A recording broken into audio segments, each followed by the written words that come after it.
টিটিএডিসির নামকরণ Tripura territorial council. এখন থেকে হবে আমরা অলরেডি ত্রিপুরা টেরিটোরিয়াল কাউন্সিল, এখন আর টিটিএডিসি বলবে না, ত্রিপুরা টেরিটোরিয়াল কাউন্সিল দিল্লিতে পাঠিয়েছি।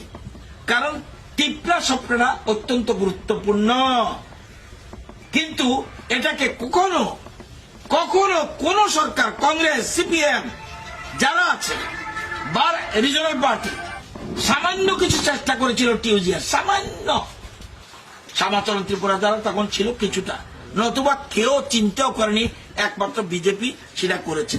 এবং রাজ্য মন্ত্রিসভায় সিদ্ধান্ত গ্রহণ করেছি এবং কেন্দ্রীয় সরকারে পাঠিয়েছি যে এখন যে সংবিধান সংশোধন হবে সেখানে কিন্তু এডিসির নাম থাকবে যে ত্রিপুরা টেরিটোরিয়াল কাউন্সিল।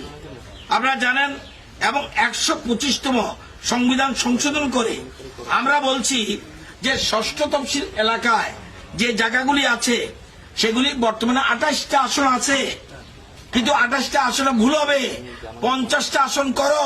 কেন? আজকে এখানে ভগবান চৌধুরী মিটিং লেবুঙ্গা ব্লকে। সিটটা কি? সিমনা বিধানসভার 4টা গাঁও সভা, 3টা না 4টা, মোহনপুরের 8টা গাঁও সভা, বামটিয়ার 2টা গাঁও সভা, মান্দায় 4টা গাঁও সভা। যে জনপ্রতিনিধি হবে পুরো সময় তার, আমরা বলছি না, নতুন করে এডিসি আসন ঠিক করো, 50টা করো, কেন্দ্রীয় সরকারে পাঠিয়েছি। এবং ট্রাইবেলদের তো একটু আগে রঞ্জিত বলছিল, বিপ্লব দেব মনে হয় উনি বাঙালি না, এমন একটা ভাব, অর্থাৎ মনে হয় ট্রাইবেল জানে এটা ট্রাইবেল বাঙালির বস্ত্র না, আসলে বাঙালি থেকে ট্রাইবেলরা পিছিয়ে আছে। সেই জন্য যতক্ষণ পর্যন্ত ট্রাইবেলদের না উঠাতে পারবো ততক্ষণ পর্যন্ত সবকা সাথ সবকা বিকাশ হবে না। এই জন্য প্ল্যান করেছে।